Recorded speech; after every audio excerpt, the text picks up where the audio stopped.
नहीं मानते, उनके नाम पर वोट की राजनीति नहीं करती है कांग्रेस।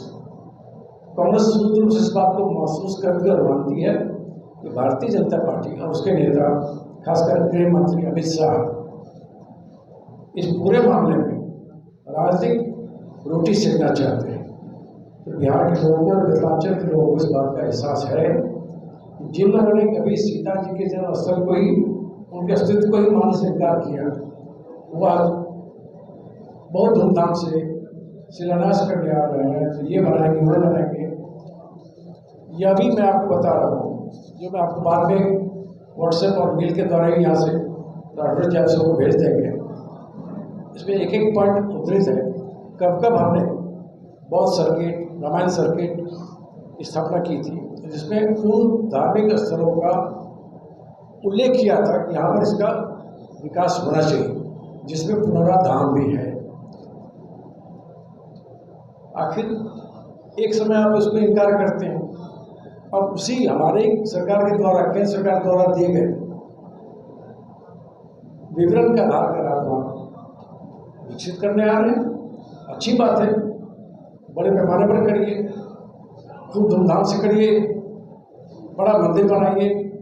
इससे बड़ी गर्व की बात क्या होगी कि आज तक आपने माता सीता की उपेक्षा की, आज आप चुनाव में ध्यान में रखकर भले माता सीता को स्मरण कर रहे हैं, कम से कम उनके आदर्शों को मानने का प्रयास करिए, उनके त्याग को अपनाने का प्रयास कीजिए, और कम से कम वोट की राजनीति बीजेपी वाले इस पॉइंट पर न करें, या कांग्रेस पार्टी उनको करना चाहती है। मैं कुछ बातों को संक्षेप में आपको बोल देता हूँ। जो एग्जैक्ट राज्यसभा में केंद्रीय सरकार के द्वारा जवाब दिया गया, माता सीता की जन्मस्थली आस्था के विषय हो सकता है, जो प्रत्यक्ष प्रमाण पर निर्भर नहीं करता है। जब केंद्र सरकार के तत्कालीन पर्यटन विभाग मंत्री महेश शर्मा का जवाब है, सीतामढ़ी जिला बिहार में ऐसा कोई उत्खनन नहीं किया गया, अतः इसके पास सीतामढ़ी के पुनौरा धाम के पास सीता के जन्मस्थली के रूप में होने से संबंधित कोई ऐतिहासिक प्रमाण नहीं है। जब इन लोगों ने प्रमाण ही नहीं मांगा, ताकि इसका कोई उल्लेख ही नहीं है, तो आज उसी सरकार के लोग वहाँ शिलान्यास करने क्यों जा रहे हैं? आखिर एकाएक ये कायापलट क्यों हो गया? ये बातें एक बार पुनः साबित करती है पूरी बीजेपी पाखंडियों की जमात है। यह धर्म का हमेशा इस्तेमाल करते हैं, धार्मिक नेताओं के नाम का इस्तेमाल करते हैं, और उससे राजनीतिक रोटी सेकना चाहते हैं।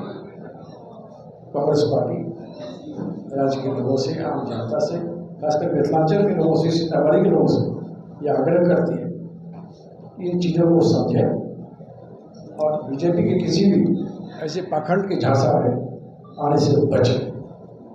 हमारे लिए आस्था का विषय है, हमारे लिए आदरणीय श्री राम हमेशा रहेंगे, माता सीता हमेशा रहेंगी, और हम सब उनका सम्मान करते हैं, उनको पूजते हैं। लेकिन बीजेपी जिस तरह से काम कर रही है, वह ढोंग, पाखंड के अलावा कुछ नहीं।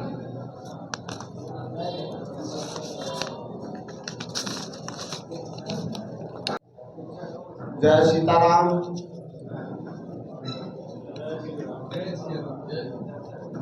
आज हर दिन हर प्रेस वार्ता एक महत्वपूर्ण प्रेस वार्ता होता है, लेकिन आज का प्रेस वार्ता भी काफी महत्वपूर्ण है। प्राचीन विषयों से संबंधित, हमारे धरोहर से संबंधित, हमारे अस्मिता से संबंधित, हमारे सनातन से संबंधित इन विषयों पे विशिष्ट रूप से हम सबों के नेता, पूर्व विधान पार्षद और कांग्रेस पार्टी के राष्ट्रीय प्रवक्ता परमादरणीय प्रियंकर मिश्रा जी आपसे बात करेंगे। मंच पे हमारे साथ सोशल मीडिया के बिहार के चेयरमैन सौरभ सिन्हा जी हैं। अगर आपके सवाल भी होंगे तो इसी विषय पे होंगे तो ज़्यादा अच्छा होगा। आपका सहयोग भी इसमें चाहिए। तो बिना वक्त के लिए हम अनुरोध करेंगे आदरणीय प्रेमचंद मिश्रा जी से, जो आपसे संवाद करें।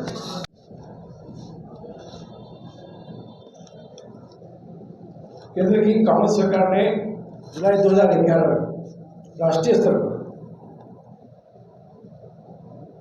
सलाहकार नियुक्त किया था, जिसने बिहार के विभिन्न पर्यटक सर्किट की पहचान की थी, जिसमें एक एक सूचियाँ मैं आपको भेज रहा हूँ, मैं पढ़ूँगा, थोड़ा समय लगेगा। उसमें पुनौरा धाम का भी उल्लेख है। हम तब से मान रहे हैं पुनौरा धाम सीता माँ का जन्मस्थली है, यहाँ इसको विकसित किया जाए एक पर्यटक स्थल के रूप में, वहाँ मंदिर बने, वहाँ पूर्ण उसका विकास हो, भव्य माता सीता का मंदिर बने। और ये लोग आज तक नकारते रहे। अब चुनाव सर पे है, आजकल बहुत कुछ घोषणाएं सरकार के लोग कर रहे हैं, कहीं रेवड़ी की तरह पैसे बांट रहे हैं। अब माता सीता तुम्हें लोगों ने याद किया, तो इन बातों को उल्लेख करने के लिए मैंने आप लोगों को आग्रह किया। ये महत्वपूर्ण विषय है जहाँ आपका सहयोग चाहिए और जनता के बीच में बातें जाएँ। आखिर ये पाखंड की राजनीति बीजेपी कब तक करती रहेगी? बीजेपी को अगर जवाब ही देना है, कुछ करना ही है, तो बिहार की मूलभूत समस्याओं को लेकर क्यों नहीं करते? यहाँ लगातार 18 साल से कम में उनकी सरकार है, केंद्र में उनकी 11 साल से सरकार है, तो रोजगार क्यों नहीं मिल पा रहा भाई? महंगाई क्यों बढ़ी हुई है और कानून व्यवस्था की स्थिति इतनी बदतर है, बिहार में जनजीवन असुरक्षित हो गया। इन मुद्दों पर वो बात नहीं करते, वो कुछ ऐसा मुद्दा ढूंढते हैं जिस मुद्दे से उनको क्षणिक राजनीतिक लाभ मिल जाए, लोगों को भ्रमित करने को सफल हो सके। इन्हीं बातों के लिए मैंने आप लोगों को कह दिया। अब अगर कोई प्रश्न होगा बताइएगा, मैं उसका जवाब। प्रेमचंद जी, एक सवाल है कि उनका 15-17 दिनों का कार्यक्रम तय हो गया है। सासाराम से स्टार्ट होगा, कई दिनों से ऊपर उनकी यात्रा जाएगी। उसमें हमारे महागठबंधन के प्राय सभी बड़े नेता रहेंगे। हमारे राष्ट्रीय अध्यक्ष श्री मल्लिकार्जुन खड़गे जी भी रहेंगे, 13 यादव जी रहेंगे, कई लोग रहेंगे। और ये ऐतिहासिक यात्रा होगा। उस यात्रा का अलग से नाम दिया गया है मताधिकार सम्मान यात्रा। सर प्रियंका गांधी भी कार्यक्रम को भी अंतिम रूप दिया जा रहा है। सभी बड़े नेता हैं, सभी बड़े नेता हैं। सर, आपको लगता है कि बीजेपी धार्मिक स्थलों की राजनीति करती है? आपको ये लगता है? ये आपको नहीं लगता?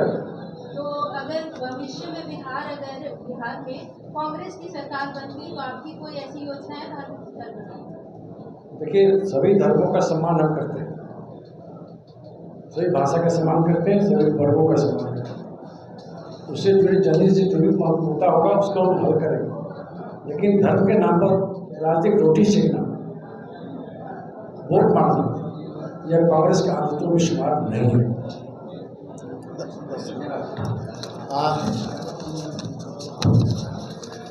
आदरणीय प्रेमचंद मिश्रा जी ने स्पष्ट शब्दों में कहा है कि जो भारतीय जनता पार्टी अपने ही सांसद के सवाल के जवाब में लोकसभा में उनके ही पर्यटन मंत्री भारत सरकार महेश शर्मा ने स्पष्ट शब्दों में कहा था कि सीतामढ़ी में मां जानकी के जन्मभूमि का कोई प्रमाण नहीं है, इसलिए भारतीय जनता पार्टी यानी कि नॉन बायोलॉजिकल प्रधानमंत्री के मंत्री मां जानकी के जन्मस्थली मानने से सरकारी पेपर में इनकार किया।